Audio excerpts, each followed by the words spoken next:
Yo, what's good, guys? It's your boy Nam, and we're back with another one. So, the new MacBook Pros came out, and they are sexy, but a little bit pricey. So, I'm just gonna walk you guys through how I would personally spec them out.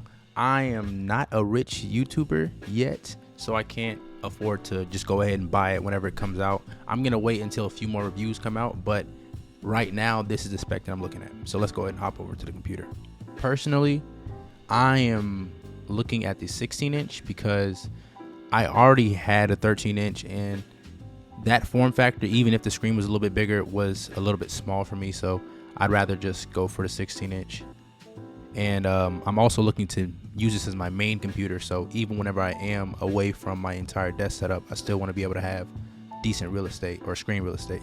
With the 16-inch MacBook Pros, they're all 10 cores, and that's great because I'm currently looking to replace my iMac. I'm using a 2020. Actually, let's just show you. All right, so these are my current specs on my iMac that I'm using right now. I want something that is going to be just as powerful or just a little bit less powerful than this. This was a maxed out 2020 iMac, and it's honestly a little bit much for me, but I thought about it earlier, and I'm like, look, I want to get something that provides me a little bit of headroom, just in case I'm working on a project that's a little bit more intense than what I'm used to.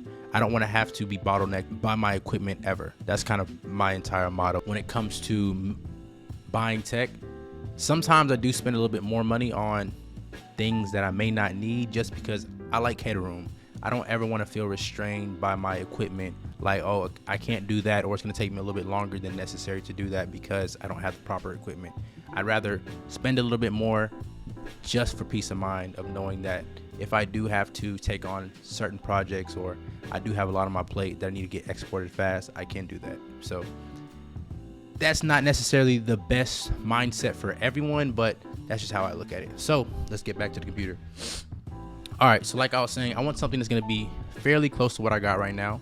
And if we were to look at the Geekbench scores, my iMac currently, the one that I have, would be, let's see if we can find it, 2020. I think this is it. Is this 10 core? So this right here is my current iMac. They have it at around it scored around a 9,000. The current M1 or Mac Mini is scoring around 7,500. And with the predictions, or not the predictions, Apple's claim of the new iMacs or the new M1 Pro and Max chip being 70% more powerful, I'm looking at getting the same amount of power from these new chips. So I'm not really, I don't feel bad about switching from an iMac to a MacBook. But with this new 10 core, it's looking like I'm gonna get similar performance from that MacBook and this iMac. So the real thing would be GPUs, but let's get straight to it. So right now I am thinking of going with the, let's see, which one am I looking at? Let's start with the M1 Pro, the base model 16-inch. All right, so for the base model, this is what $2,500 would get you. It'll get you a 10 core CPU, 16 core GPU, 16 gigs of RAM, and half a terabyte of storage, which is pretty dope. I don't really like the half a terabyte of storage. I run out of storage very quickly with making these videos, so I definitely want to boost that up to 2 terabytes. Also, with my primary focus being video, I like to make sure that I always spec out the GPU. So let's go ahead and start with the 24 core GPU, just because I'm sure the 16 core GPU is going to be nice, but you know, like I was saying, headroom. And with that, we're looking at it automatically boosts you up to 32 gigabytes of RAM. So this would be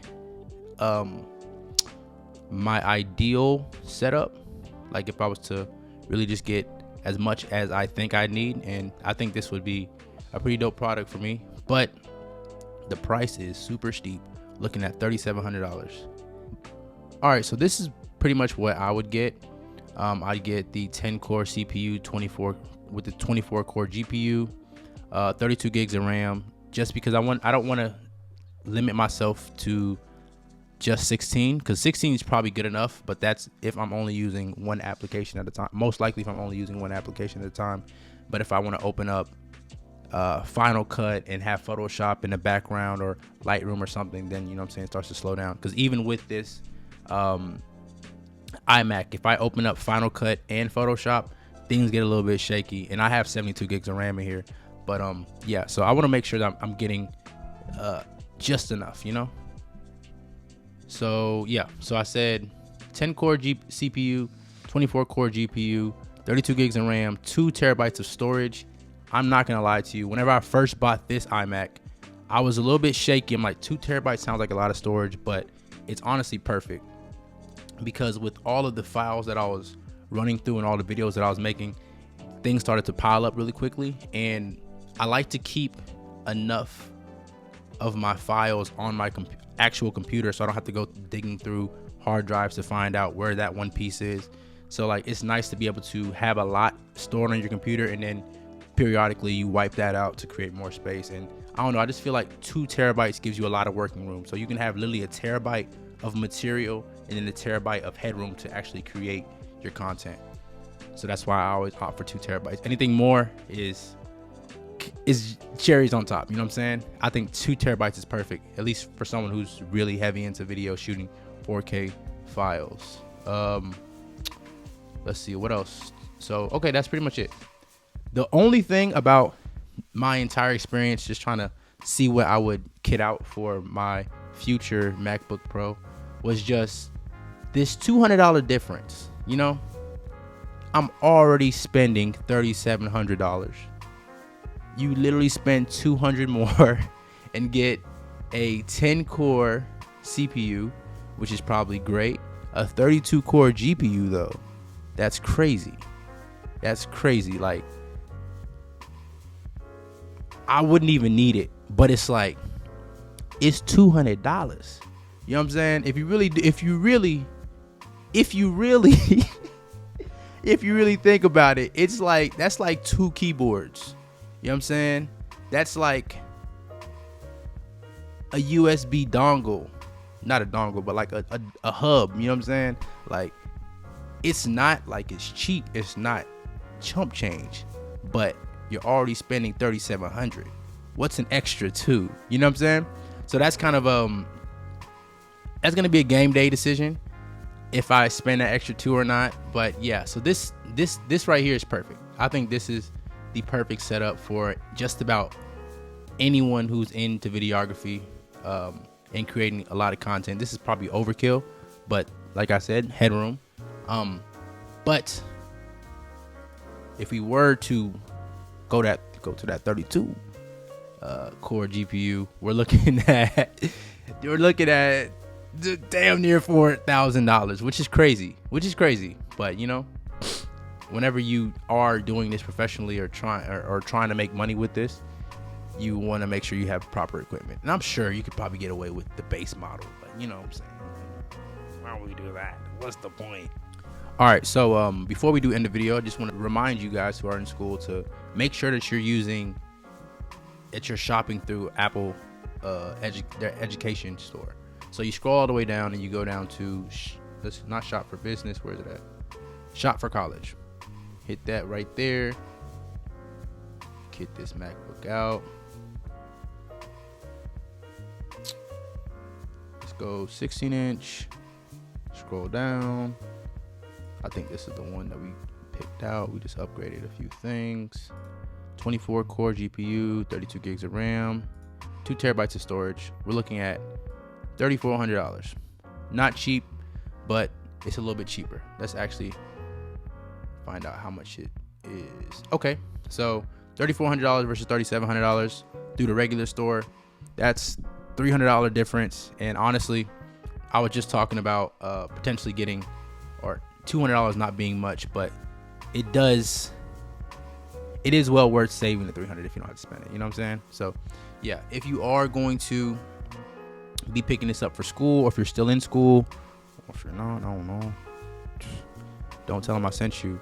Just make sure that you go through the education store so you can save a pretty decent chunk of change. So yeah, that's the video, guys. Thank you so much for watching. I'll let you guys know when I do pick my MacBook Pro up. I'm just gonna wait for now, because right now this is just speculation on what I think I would need. I'm gonna wait for a few more reviews to come out for people to get their MacBooks and test them and put them through their paces, so I can have a better idea of what I would actually need. Because like I said earlier, I am not one of these rich YouTubers yet, so I can't afford to order 8 MacBooks just to test out which one I want. But yeah, I hope this was helpful for someone, just to kind of see what my thought process would be whenever I am ordering a piece of tech that is very expensive but very useful. You know what I'm saying? We use these things every day, so I wouldn't necessarily look at it as a luxury product, because I mean, it is to an extent, but it is a tool of the trade, so I definitely address it as such. But yeah, guys, thank you so much for watching. I hope this was helpful. If it was, please make sure you like, comment, and subscribe, and all the other jazz. But also, let me know what you think you're gonna pick up, or if you're gonna pick up anything at all. And remember that I'm getting the 16-inch, but if you are someone who's comfortable with the 14-inch, just take the price of the whatever I kitted out, so $3,700, subtract that by 200, and that's the price of that same spec but just a smaller screen. So anyways, guys, peace.